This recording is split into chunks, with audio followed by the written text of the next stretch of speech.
السلام علیکم ورحمۃ اللہ وبرکاتہ۔ بسم اللہ الرحمن الرحیم۔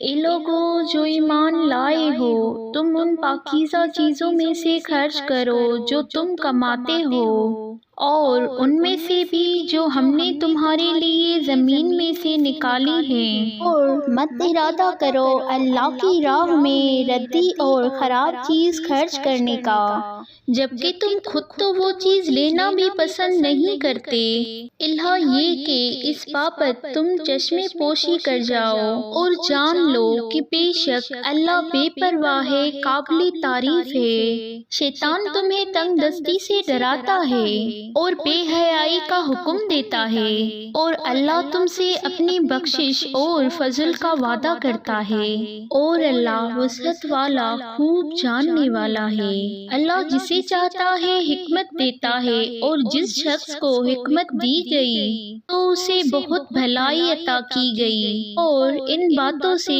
عقل مند ہی نصیحت حاصل کرتے ہیں۔ اور تم کسی قسم کا خرچ کرو یا کوئی بھی نظر مانو تو بے شک اللہ اسے جانتا ہے، اور ظالموں کا کوئی مددگار نہیں۔ اگر تم ظاہر کر کے صدقات دو تو یہ اچھی بات ہے، اور اگر تم اسے چھپا کر فقیروں کو دو تو وہ تمہارے لیے زیادہ بہتر ہے، وہ اللہ تم سے تمہارے گناہ دور کر دے گا، اور تم جو بھی عمل کرتے ہو اللہ اس کی خوب خبر رکھتا ہے۔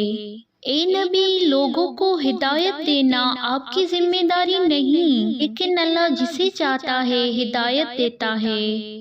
اور تم اپنے مال میں سے جو خرچ کرو وہ تمہارے اپنے فائدے کے لیے ہے، اور تم جو خرچ کرتے ہو وہ اللہ کی رضا حاصل کرنے ہی کے لیے کرتے ہو، اور تم اپنے مال میں سے جو خرچ کرو گے اس کا تمہیں پورا پورا صلہ دیا جائے گا، اور تم پر ظلم نہیں کیا جائے گا۔ صدقات تو ان ضرورت مندوں کے لیے ہیں جو اللہ کے کاموں میں ایسے مشغول ہوں کہ اپنے روزگار کے لیے زمین میں دوڑ دھوپ نہ کر سکتے ہوں۔ ناواقف شخص ان کے سوال نہ کرنے کی وجہ سے انہیں مالدار خیال کریں۔ تم انہیں ان کے چہروں سے پہچان لو گے، وہ لوگوں سے چمٹ کر سوال نہیں کرتے۔ اور تم اپنے مال میں سے جو کچھ خرچ کرتے ہو بے شک اللہ اسے خوب جاننے والا ہے۔